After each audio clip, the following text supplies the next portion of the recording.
ఈయన ఎర్రగానే ఉన్నాడు. నమ శివాయ, శ్రీమాతే నమః. Welcome to my channel Shri 777 blogs. శ్రీశైల మహాక్షేత్రంలో ధర్మపదం ధార్మిక కార్యక్రమం దేవస్థానం వారు బ్రహ్మశ్రీ సామవేదం షణ్ముఖ శర్మ గారిచే 24 ఆగస్టు తేదీ నుంచి 1వ తారీఖు సెప్టెంబర్ వరకు 9 రోజులు ప్రవచన కార్యక్రమాలు జరగనున్నాయి. ఈ ప్రవచనం సాయంత్రం 8:30 వరకు ఉంటుంది. ఈ కార్యక్రమంలో భాగంగా గణపతి ఆవిర్భావ గాథ, గణపతి మహిమా విశేషాలు, గణపతి రూపాలు, శ్రీశైల క్షేత్ర మహిమా విశేషాల గురించి చెప్పనున్నారు. ఓం నమ శివాయ. నేను చేసిన వీడియోలు నచ్చినట్టయితే లైక్ చేయండి, షేర్ చేయండి, సబ్స్క్రైబ్ చేయండి. మరిన్ని వీడియోస్ కోసం కామెంట్ సెక్షన్లో కామెంట్ చేయండి. అంటే అమ్మ నాన్న కలిసి ఆయన కనబడుతున్నాడు. అలా ఉన్నాడు, పుష్టిగా ఉన్నాడు. గణపతి ఎప్పుడు పుష్టిగా ఉంటాడు, సన్నగా ఉన్న గణపతి ఉన్నాడు. అందుకే ఆయన ఎంత పుష్టిగా ఉంటాడంటే, మరి ప్రపంచమంతా ఆయన ఉందంటే ఆయన ఎంత ఉంటాడంటే కూడా అలా ఉన్నాడు. ఆయన ఒళ్ళో ఉన్న అమ్మవారు, ఆవిడ పేరు సిద్ధలక్ష్మీదేవి. ఆవిడకి మరొక పేరు వల్లభ, మరొక పేరు మహాలక్ష్మి. 3 పేర్లు ఆవిడకి వచ్చాయి. ఇందాకే చెప్పుకున్న లక్ష్మి అంటే ఏమిటో, ఇందాక సిద్ధి, బుద్ధి, పుష్టి, తుష్టి అని ఏవైతే విడివిడిగా చెప్పుకున్నామో అవన్నీ కలిపి ఒక రూపం ధరిస్తే అదే సిద్ధలక్ష్మి, మహాలక్ష్మి. ఆ గణపతి యొక్క శక్తి ఆవిడ. అది ఒళ్ళో కూర్చుంది. ఒళ్ళో కూర్చుందంటే అర్థం విడదీయరానిది అని చెప్పడం. కామేశ్వరాంక నిలయ శివ కామేశ్వరాంకస్థ అంటున్నాం కదా. అమ్మవారు కూడా శివుడు ఒళ్ళో కూర్చుంటుందంటే 2 ఇన్సెపరబుల్, విడదీయడం. జ్యోతి ఒళ్ళో వెలుగున్నట్లుగా శివుడు ఒళ్ళో అమ్మవారు ఉన్నారు, గణపతి ఒళ్ళో అమ్మవారు ఉన్నారు. ఆ అమ్మవారు ఎవరు? మహాలక్ష్మి. మీరు కోరికని సర్వైశ్వర్యులు కలిస్తే ఆవిడండి. ఆ మహాలక్ష్మి సమేత మహాగణపతి. ఆయనకి మహాగణపతి అంటున్నాడు. ఇక్కడ ఇలా ఆవిర్భవించాడు. ఆయన అద్భుతమైన స్వరూపంతో ప్రకాశిస్తున్నాడు. పెద్దగా అమ్మవారి దగ్గరికి వచ్చాడు. అమ్మ ఏం చేయమంటావు? కామేశ్వర ముఖ ఆలోక కల్పిత శ్రీ గణేశ్వర. కామేశ్వర ముఖాన్ని ఆలోక చూడడం చేతనే కల్పిత శ్రీ గణేశ్వర. గణపతిని సృష్టించిన తల్లి ఇది అర్థం. కామేశ్వరుడు ముఖాన్ని చూసినంత మాత్రం చేతనే గణపతిని ఆవిర్భవించిన తల్లి, ఆవిర్భవింపజేసిన లలితాంబ అని ఆ నామాన్ని అర్థం. తెలిసింది కదా. ఇప్పుడు ఆయన దగ్గరికి వచ్చి ఏం చేయమంటారు అడిగారు. నీకు చెప్పాలరా నాయన వెళ్ళాను. గణపతి మనం ఏం చెప్పక్కర్లేదు, పిలిస్తే చాలు ఏం చేయాలని చూసుకుంటారు. అంతేగాని నేను కోరికలు చెప్పడం మర్చిపోయినా అనుకోక్కర్లేదు. ఆయన కంటే తెలుసు, నీకంటే దేవుడికి ఎక్కువ తెలుసు అన్న విషయం నీకు తెలిస్తే చాలు. బంధువులు పాపానికి ఏం తెలియదేమో అని మనం ఎప్పుడు మనం గుర్తు చేయాలని ప్రయత్నిస్తాం. ఈ గుర్తు అంతా పొద్దున చేసే పని సాయంత్రం మర్చిపోతాం. అది ఆయన గుర్తు చేస్తావా? జ్ఞానమే ఆయన. అత్యంతగా వెళ్ళాడు, శక్తిశాలను అబ్జర్వ్ చేశాడు. అందరూ నిర్విద్యలా పడున్నారు, నిద్రపోతుంది. వీళ్ళకి ఇవన్నీ రావడానికి అసలు కారణం ఏంటో ఈయన పుట్టాడండి. అబ్బరు పట్టలేకపోయారు, ఆయన పట్టాడు. విఘ్నానికి అసలు కారణం ట్రేస్ చేయగలిగేవాడు ఆయన ఉంటాడు. చిన్నగా వెళ్ళాడు. ఓహో, అక్కడ ఒక రాయి శిలా యంత్రం చేసి పెట్టారు కదా, దాని దగ్గరికి వెళ్ళాడు. వెళ్ళి యంత్రం తీసి దంతాన్ని మొక్కడు కొట్టాడు. దానికి ఇష్టపడలేదు. ఇలా కొట్టాడు అంతే, పిండి అయిపోయింది. మొత్తం యంత్రం అంతా చూర్ణం అయిపోయింది. ఎప్పుడైతే యంత్రం పిండి అయిపోయిందో శక్తిశాలకు ఆవరించినటువంటి విఘ్నాలను పోయి ఉత్సాహంగా లేచేవాడు. మేము యుద్ధానికి సిద్ధమన్నారు. మరి ఇందాక అలా అన్నారు ఏమిటంటే, ఎందుకన్నావు మాకే తెలియదట. ఒకప్పుడు మనకే తెలియకుండా కొన్ని దుష్ట ప్రవృత్తులు లోపల పేర్కొంటాయి. వాటిని తొలగించమని భగవంతుని ప్రార్థిస్తే ఆయన తీసుకుంటాడు. అడుగడుగున ఎలా కాపాడతాడు చూడండి. మొత్తానికి వాళ్ళందరూ ఒక్కసారి విజృంభించి యుద్ధానికి సిద్ధమైపోయారు. ఇప్పుడు విశుద్ధుడు చూశాడు, ఇంత ప్లాన్ చేసేది మొత్తం ఫెయిల్ అయిపోయింది అనుకో. ఇంకేం చేయాలా అని ఆలోచన చేస్తూ ఇక్కడ వచ్చిన వాడు ఏనుగు మొహం వాడు. ఇలాంటి వాడు వస్తాడని తెలియదు. మన దగ్గర సైన్యంలో కూడా ఏనుగు మొహం రాక్షసుడు ఒకటి ట్రైన్ చేసి పెట్టాడు. నేను తక్కువ అనుకున్నాడు భండాసుడు. ఆయన దగ్గర రాక్షసుడు ఉన్నాడు. ఆయన పేరేమిటి? గజాసురుడు. వాడిని పిలిచాడు. ఆయన ఇప్పుడు నీ పని పడింది. ఎందుకంటే అక్కడ ఏనుగు మొహం వాడు కనుక యుద్ధం చేయడానికి వెళ్ళే ప్రత్యర్థిని నువ్వు కూడా ఏనుగు మొహంతో వాడిని కావాలి. కానీ గజాసురుడు నేను చాలా జాగ్రత్తగా దాచిపెట్టుకొచ్చాను. గజాసురుడు వీడు పంపించారు. గజాసురుడు వచ్చాడు. ఆ గజాసురుడు దగ్గర సేనలు అక్షోహిణుల సంఖ్యలో ఉన్నాయి. కోట్ల వంటి సేనలు. అప్పుడు గణపతి రోమ కూపాల నుంచి 7 కోట్ల వినాయకులు వెళ్ళిపోయారు. 7 కోటి వినాయకులు వెళ్ళిపోయారు. దీన్ని బట్టి గణపతి ఒక్కడే అనుకుంటాం కానీ 7 కోట్ల శక్తులు ఉన్నాయి. చూసారా? ఎప్పుడైనా దేవతా రూపాన్ని చూసుకునేది ఒక్కటి అనుకోవద్దు. అందులో ఎన్ని శక్తులు ఉన్నాయో మనకు తెలియదు. ఉదాహరణ జటాజులను చూసుకుని నమస్కారం చేసుకుంటాం. ఒక్క జట ఓడబెరికి కొడితేనే వీరభద్రుడు భద్రకాళి సమేతుడు వచ్చాడంటే ఆ జడలో ఎంత శక్తి ఉంటుంది. దేవత అంటే సామాన్యులు కాదు. ఒక్క గణపతి దండం పెడుతున్నాం అనుకంటే 7 కోట్ల మంత్రాలు మొత్తం కడితే గణపతి. ఆ ఒక్క భావం తెలిస్తే గణపతి మీద ఎంత భక్తి కలగాలని 7 కోటి మహామంత్ర మంత్రితావయవజ్యుతి అని నామం మన గణపతి శాస్త్రనామాలో కనబడుతుంది. నిన్ననే చెప్పుకున్నాను, గణపతి మంత్రాలు 7 కోట్లు. ఈ రహస్యం బ్రహ్మదేవుడు వ్యాసుడు చెప్తాడు. గణపతి మంత్రం ఇవ్వాలంటే ఏ మంత్రం ఇవ్వాలి? నీకు 7 కోట్లు ఉంటే ఏం చేయమంటావు? 7 కోట్ల మంత్రాల పెట్టు వల్ల అందులో అన్ని మంత్రాలు కాకుండా ఆ 7 కోట్ల మంత్రాల శక్తి గణపతి. మన రోమకుపా నుంచి ఇంతమంది వచ్చారు. ఆ వచ్చిన గణపతులు ఎలా ఉన్నారంటే, కొందరు గణపతులు ఎలక వాహనం మీద, కొందరు గణపతులు సింహం మీద, కొందరు గణపతులు మయూర వాహనం మీద, ఇలా అనేక మంది గణపతులు వచ్చి అక్కడ ఉన్న గజాసుడి శైలిక మొత్తాన్ని నాశనం చేసేసి మళ్ళీ గణపతులు లీనమైపోయారు. ఒకటే గణపతి కనబడుతున్నాడు, ఎదురుగా ఒకటే గజాసుడి. మొత్తం గజాసుడి సైన్యం అంతా 7 కోట్ల గణపతుల వల్ల సంపూర్ణ నాశనం అయిపోయింది. వీళ్ళని వినాయకుడు అంటారు. వినాయక ధురంధర 7 కోటి వినాయకుడు. వాళ్ళందరూ వచ్చి అసురు సంహారం, అసురు గణాన్ని సంహరించి మొత్తం మళ్ళీ గణపతులు ఐక్యమైపోయారు. ఒక్క గణపతి ఉండి ఆ గజాసురుని అవలీలగా సంహారం చేశారు. ఈ కథ ఇది చేసి వెళ్ళి అమ్మ ఇంకేం చేయమంటాము, చేసిన పనికే సంతోషించారు ఆయన శభాష్ అంటారు. అందుకే మహాగణేశ నిర్భిన్న విఘ్న యంత్ర ప్రహర్షిత. ఆ 2 నామాల్లో ఎంత కథ ఉందండి. మొత్తానికి 8 వేలు గుర్తున్నాయా? వదిలించుకోవాల్సిన పేరు గుర్తుపెట్టుకునే లాభం, వదిలించుకోవాలో గుర్తుపెట్టుకోవాలి. అందుకే మొత్తానికి మనలో ఉన్న నెగిటివ్ క్వాలిటీసే విఘ్నాలు, అవి తెలుసుకోవాలి. ఎందుకంటే రేపటి నుంచి సాధన చేద్దాం అనుకుంటాం, బద్ధకం. ఆ సాధన అలా అయిపోతుంది, వయస్సు గడిచిపోతుంటుంది, ఆయువు అయిపోతుంది, ఇంకేం తెలుస్తాం. కనుక విఘ్నాలు ప్రతిదానికి అడ్డుకుంటే చదువుకున్న విఘ్నమే, ఉద్యోగాలు చేసిన విఘ్నమే, వ్యాపారాలు చేసిన విఘ్నమే, ఆఖరి ఆధ్యాత్మిక సాధన చేద్దామని జపము ధ్యానం చేసిన విఘ్నమే. ఇన్ని విఘ్నాలు తొలగించాలి. ఇది విఘ్నాలకు కూడా రకరకాల డెఫినేషన్స్ ఉన్నాయి. రిలేటివ్ టర్మ్ విఘ్నం అని ఒక్కొక్కరికి ఒక్కొక్క విఘ్నం. ఒక వేదాంత విచారణ చేస్తూ ఉండేటువంటి జ్ఞాన సాధకులకి విఘ్నం ఏమిటాయి అంటే వాళ్ళు ఏం చెప్తారు తెలుసా? జ్ఞాన ప్రతిబంధకాహ. జ్ఞానానికి అడ్డొచ్చేవాళ్ళు విఘ్నములు. ఎవరికి? జ్ఞానం. మనక చాలా ఉంటాయండి. పనులకు విఘ్నాలు, పిల్లల చదువులకు విఘ్నాలు, బోర్డు చెప్తున్న మా అమ్మాయి పెళ్లి కావట్లేదు అన్నది విఘ్నం. ఈ విఘ్నాలు బోర్డు మనకి. జ్ఞానం ఒకే విఘ్నం ఏంటంటే జ్ఞాన ప్రతిబంధకాలు, అజ్ఞాన వృత్తులు, అవిద్యా వృత్తులు అంటారు వేదాంత శాస్త్రం. అవిద్య అనేది పరమ ప్రమాదకారి. దాన్ని పోల్చుకోవడం కూడా కష్టం. అది అనేక రూపాల్లో నుంచి బయటకు వస్తుంది. మనలో తెలుసా? అహంకార రూపాలు వస్తుంది, కామ రూపాలు వస్తుంది, క్రోధ రూపాలు వస్తుంది, రాగ రూపాలు వస్తుంది, ద్వేష రూపాలు వస్తుంది. మళ్ళీ వచ్చే షేడ్స్. రాగానికి ఎన్ని షేడ్స్ ఉన్నాయనుకున్నారు? నా కొడుకు, నా వాడు, నా ఆస్తి, నా పాస్తి, నా అహంకారం, ఇన్ని రాగానికి షేడ్స్. ద్వేషాలుగా అసూయ, ఈర్ష్య, క్రోధం, శత్రుత్వం, ఇన్ని ద్వేషానికి షేడ్స్. వాడు ఒక్కొక్కదానికి ఎన్ని సంతానాలు. ఇవన్నీ విఘ్నాల వల్ల ఎదగలేకపోతున్నాడు జీవుడు.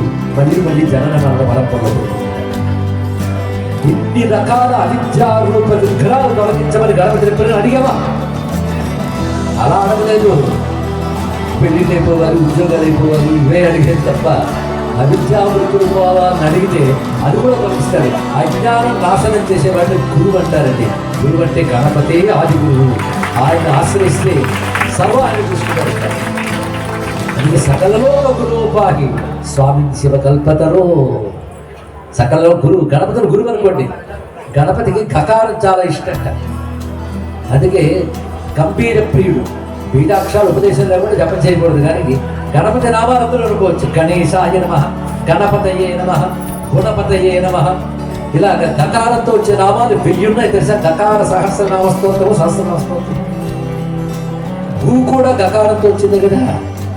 కనుక గణపతికి గురువుకి ఏదో అనుబంధం ఉంది. గురువు కూడా మొట్టమొదటి కావాల్సిన వాడు గురువే కదా. మనకి మొదట గురువు వస్తేనే ఈ లోపల ఒక్కొక్క అవిద్యని కనిపెట్టుకుని తీసిపారేస్తున్నాడు. బోధతో కావచ్చు, మందలింపుతో కావచ్చు, తన అనుగ్రహంతో కావచ్చు, శక్తి ధారపోసి కావచ్చు. గురువు ఏం చేస్తాడు? గణపతి అదే చేస్తాడు. గణపతి ఏం చేస్తాడు? గురువు అదే చేస్తాడు. కనుక ముందు గణపతిని ఆశ్రయించండి, గురువుగా ఆయన అనుగ్రహిస్తాడు. మహాగణపతి ఏంటి? ఇప్పుడు తెలిసింది కదా, 7 కోట్ల మంత్రశక్తులు కలిసినటువంటి మహాగణపతి. 5 మిథున దేవతలు అంటే 5 జంట దేవతలు, 10 మంది దేవతల శక్తి కలిసిన వాడు గణపతి. గణపతి ఆరాధన చేస్తే సర్వదేవతలను ఆరాధించే. కనుక మన గణపతి సర్వదేవతాత్మకులనే భావనతో ఆరాధన చేయాలి. ధర్మ, అర్థ, కామ, మోక్షము 4 ఇస్తాడు. కనుకనే వాటికి సంబంధించిన ఆయుధాలు పట్టుకుంటారు. ఈ స్వరూపంతో అంత పని చేసినటువంటి ఆ మహాగణపతిని మనం నమస్కారం చేసుకుంటాం. ఇది ఒక అవతారం. ఇంకా ఎన్ని రకాల అవతారాలు ఉన్నాయి కానీ 2 అవతారాలు చెప్పాలి అంటే మిగిలిన 7 రోజులు సరిపోవు. అది 8 అవతారాల గురించి వేల శ్లోకాలకు ఒక మహాగ్రంథం. దాని పేరు ముద్గల పురాణం అని ముద్గల మహర్షులు గాయన రాశారు. ముద్గలుడు వేదవంతానికి ద్రష్ట. అందుకే ఆయన పేరుతో మౌద్గలి చేసిన గోత్రం కూడా ఉంది, ముద్గల మహర్షి. ఈ ముద్గల మహర్షి గణపతి భక్తుల్లో గొప్పవాడు. అదే ముద్గల సమూహ భక్త గణేశస్య నవిద్యతే అన్నారు. ముద్గలుడితో సమానమైన గణపతి భక్తులు లేవు, అంత గొప్ప భక్తులండి. ఇవాళ మనం ముద్గల మహర్షిని అనుకున్నాం కనుక గణపతి సంతోషిస్తాడు. భక్తుడిని స్మరిస్తే భగవంతుడు సంతోషిస్తాడు కనుక గణపతి భక్తుడికి ఆచార్య స్వరూపుడు ముద్గల మహర్షి.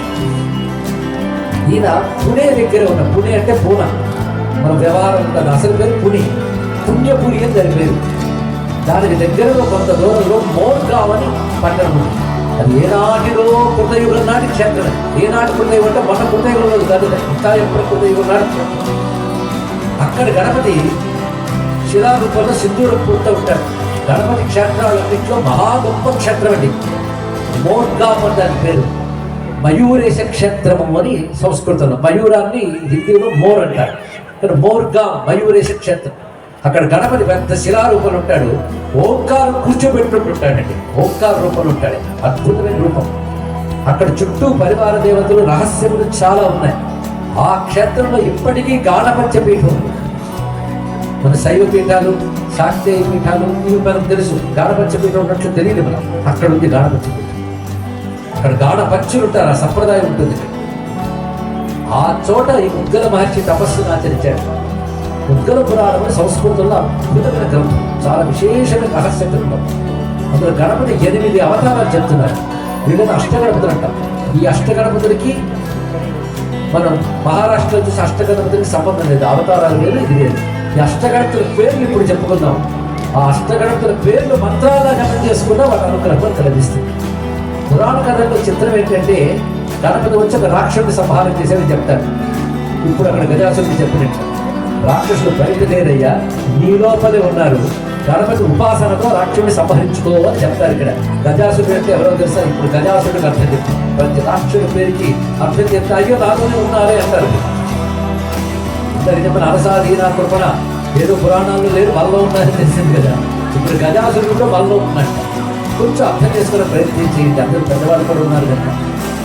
ఏనుగుకి గర్వించేది ఒకటే ఉంది ఎప్పుడు, ఏమిటో తెలుసా? శరీరం, పెద్ద శరీరం దానికి. అంటే ఈ శరీరం నేను అనే అహంకారం దానికి ఉంటుంది. అలా ప్రతివాడికి ఉండేటువంటిది దేహాత్మభ్రాంతి. అంటే దేహమే నేను అనే ఒక అహంకారం ఉంటుంది. దానితోనే శరీరాన్ని పాపాలు చేస్తాడు. ఈ దేహం నేను కాదు, దేహంలో నేనున్నాను. ఈ దేహం ఏదో ఒక పుణ్య విశేషం చేత పాప విశేషం చేత వచ్చింది.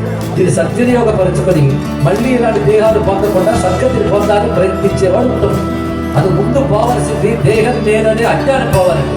అది ఒక్కడి పోతే అనేక దుఃఖాలు పోతాయి, భయాలు పోతాయి. కనుక దేహం నేననే భావమే గజాసురుడు. ఆ అజ్ఞానాన్ని దెబ్బతీసిన వాడి గణపతి. ఇలా ఒక్కొక్క దాన్ని చెప్తే 8 రాక్షసులు కొట్టడానికి 8 మార్లు అవతారం ఇచ్చాడు. అయితే ఇవాళ మన అదృష్టం ఏంటంటే అన్ని కథలు చెప్పకుండా ఒక్కొక్క మాటతో ఒక్కొక్క రాక్షసుడి పేరు, ఆ రాక్షసుడు కొట్టిన గణపతి అవతారం పేరు చెప్తున్నా. సిద్ధమైన ఈ రాక్షసుల పేర్లు గుర్తుపెట్టుకోకపోయినా నేనేమో అనుకోను, కానీ వచ్చి 8 గణపతి పేర్లు మాత్రం గుర్తుపెట్టుకోండి. ప్రతి ప్రవచనం ఒక ఉపదేశం అనుకుంటే ఇందులో నామాలు మనం జపం చేసుకోవచ్చు. అది నేను ఉపదేశిస్తున్నాను అనుకోవద్దు.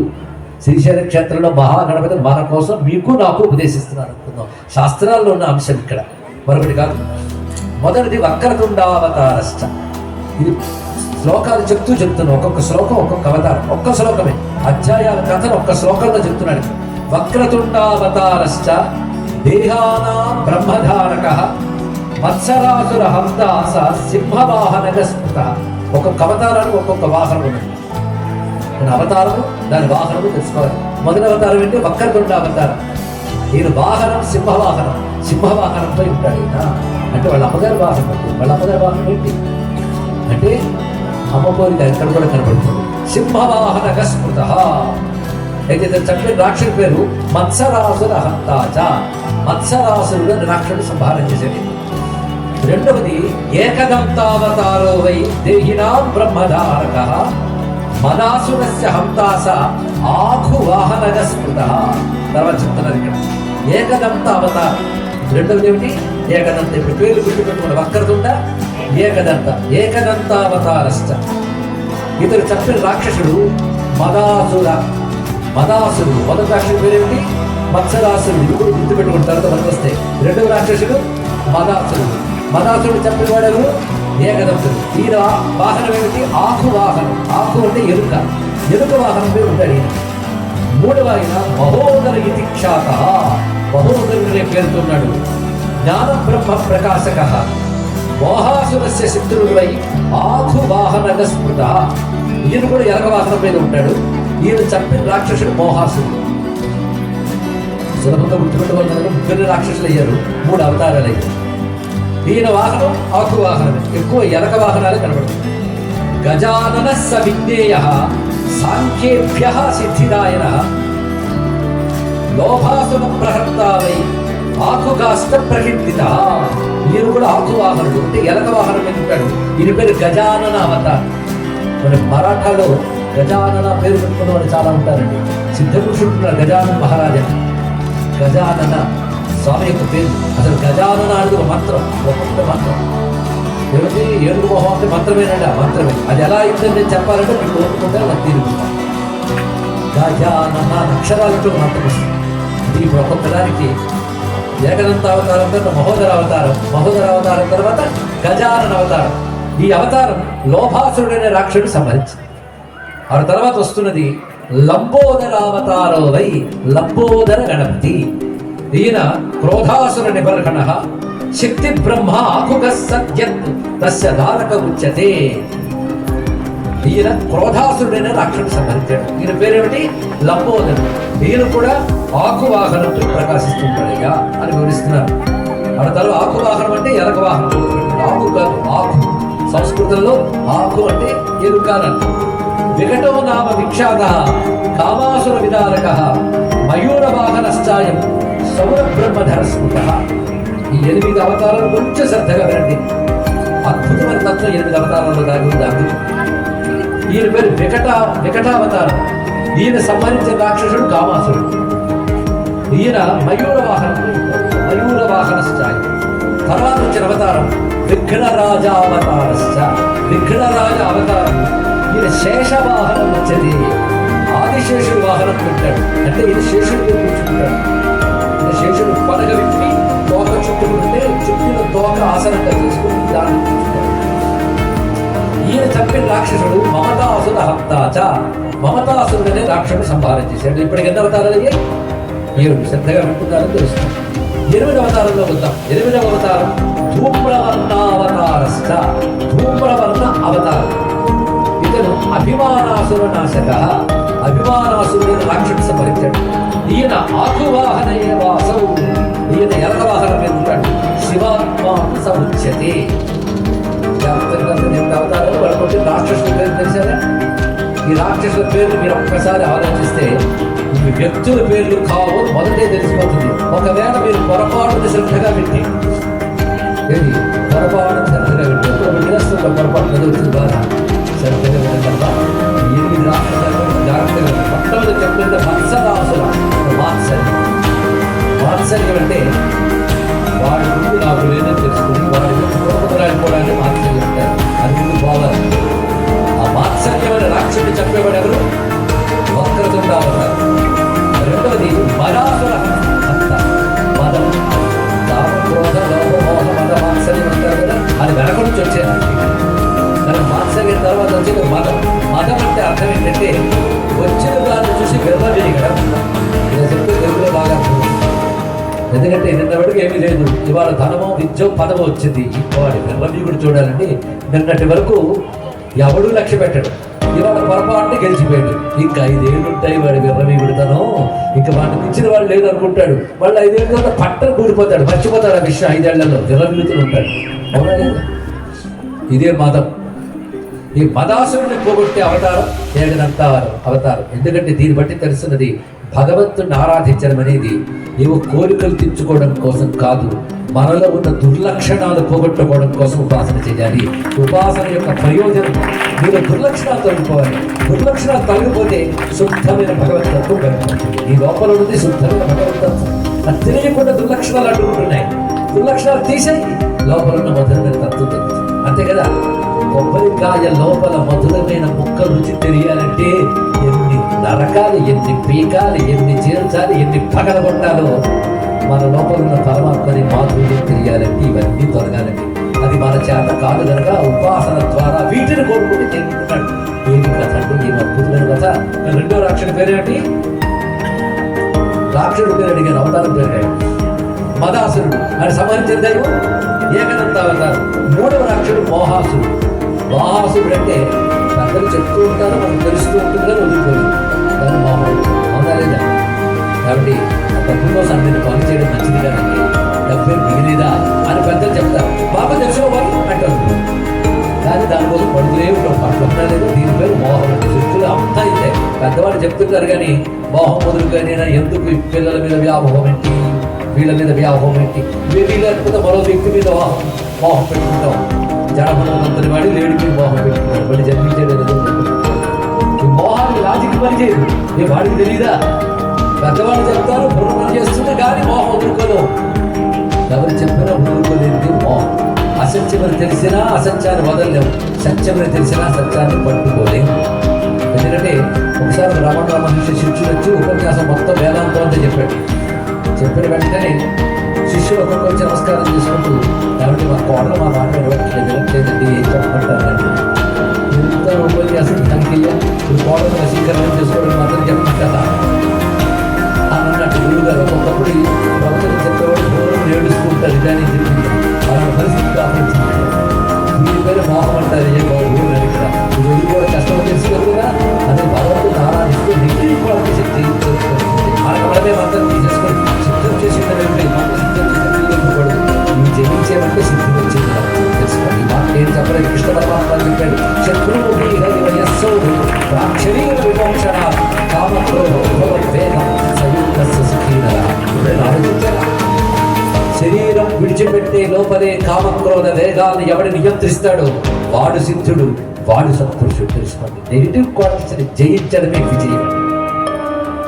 అందుకే ప్రతి దేవతా గాథ ఒక రాక్షస సంహార గాథ ఎందుకయిందంటే రాక్షసులందరూ ఇక్కడే ఉన్నారు కనుక. ఉపాసన వల్ల సాధించవలసినది దుర్లక్షణాలు తొలగాలి. అదే ఉపాసన చేసిన తర్వాత ఏదనుకుంటే జరిగిపోతుందండి, అనుకోకుండా డబ్బింటికి వచ్చేస్తుందండి, దాంతోపాటు మదం వచ్చిందండి, మాత్సర్యం వచ్చిందండి, ఏం ప్రయోజనం అండి. కనుక నెగిటివ్ క్వాలిటీ జయించాలండి. ఒక్కొక్కటి చెప్పాడు. ఇప్పుడు మోహాసురుడు చెప్పాడు కదా, దాని తర్వాత అసురుడు ఒకటి మీరే చెప్పాలి. కనుక అక్కడ నుంచి వస్తుంది లోభాసురుడు.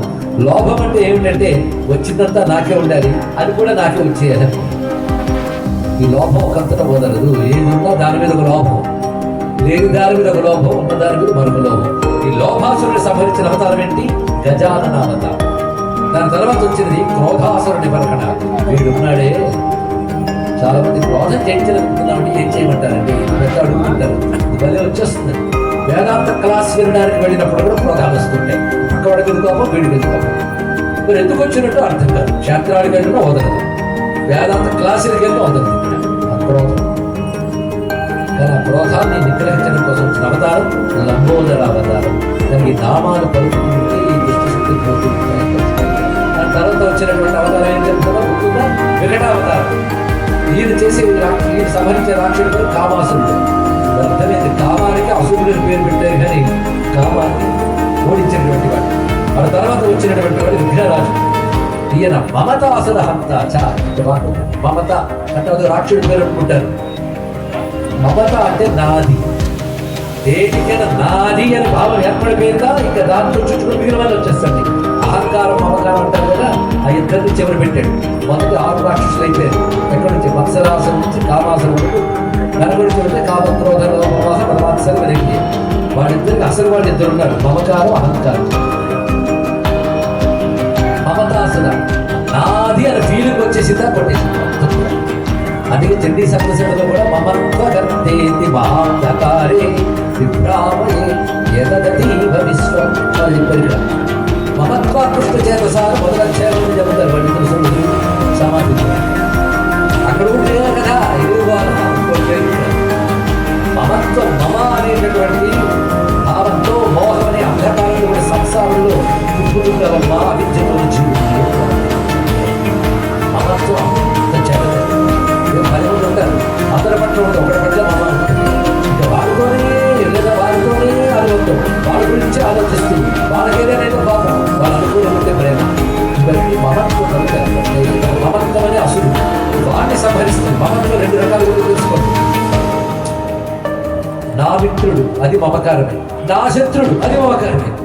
నా శత్రువు అంటే నా యొక్క శత్రువు కూడా మమకారమే, కానీ నెగిటివ్ మమకారం, పాజిటివ్ మమకారం, 2 మమకారాలే, ప్రమాదకారులే. కానీ మమతాసుర హంత, మమతము అనే రాక్షసుని సంహరించిన అవతారం విఘ్నరాజావతారం. ఆ తర్వాత వచ్చాడు అసురవాడు. వీటన్నిటికీ మూల పురుషుడండి రాక్షసుడు. ఏంటండి అహంకారం అంతే. వీటిని ఆఖరికి పెట్టారు, ఎందుకంటే పునాది ఎప్పుడు అడుగులు ఉంటుంది, పైనుంచి వస్తే కదా అడుగు. అది వీళ్ళు ఎంత గొప్పగా ప్లాన్ చేశారు చూడండి.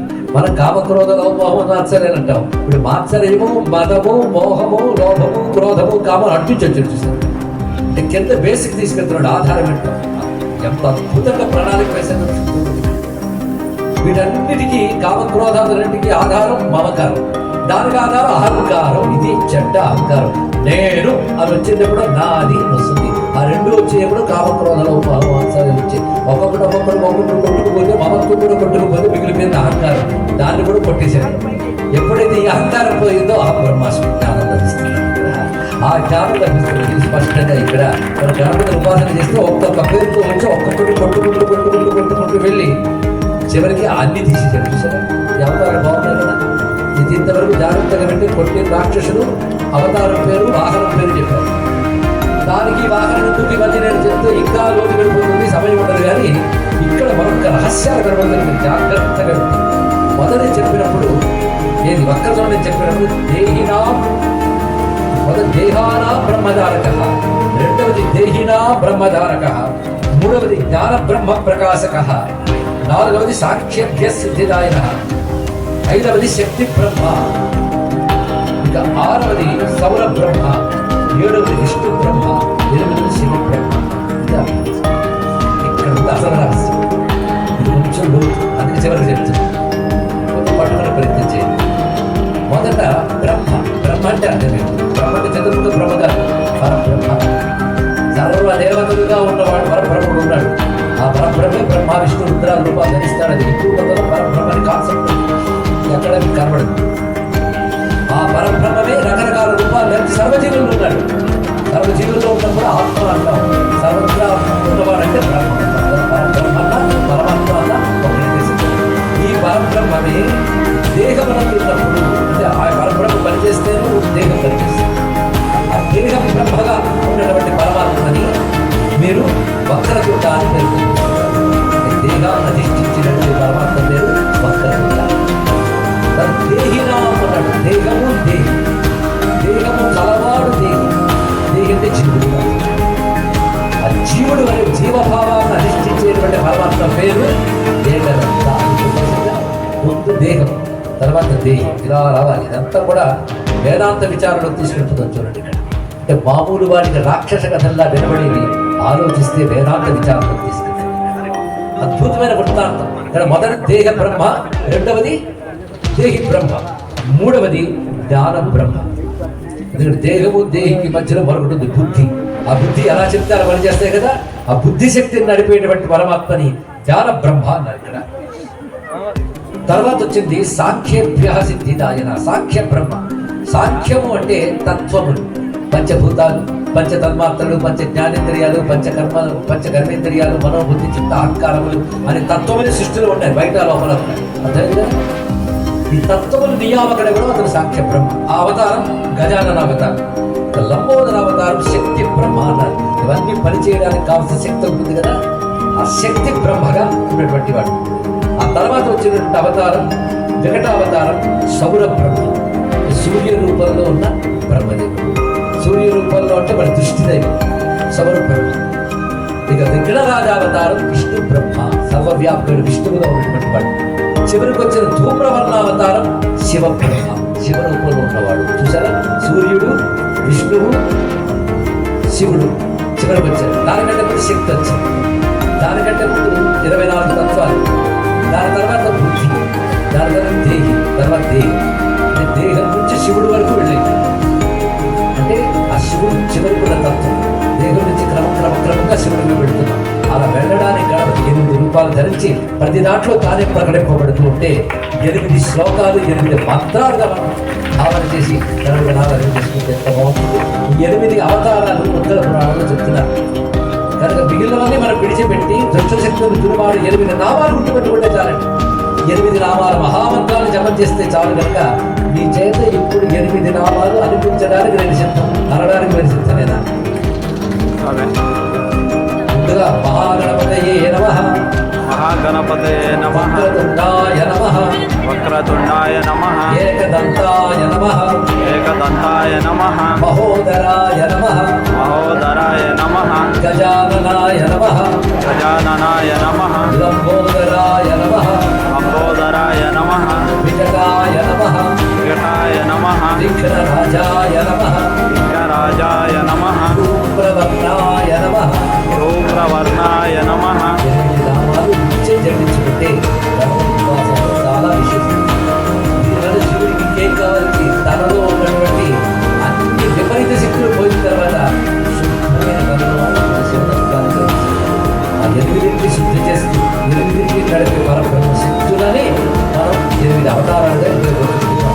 ఇవాళ మన భాగ్యం ఎంతటిది అంటే ఈ రోజున శ్రీశైల మహాక్షేత్రంలో మన కోసం శ్రీ విద్యాధిపతి అయినటువంటి 10 చేతుల మహాగణపతి సాక్షాత్కరించాడు. అదేవిధంగా 8 గణపతులు మన కోసం కనబడ్డాయి. ఇంకా స్వామి యొక్క పెళ్లిళ్ళు కూడా చేసించాయి. మన సిద్ధి బుద్ధిపతి, దుష్టి పుష్టిపతి, అలా క్షేమలాభ జనకుడు. ఇన్ని రూపాలతో గణపతి పెళ్లిళ్ళు వృత్తాంతం తెలుసుకున్నాం, గణపతి అవతారాలు తెలుసుకున్నాం. ఇంకేం కావాలి?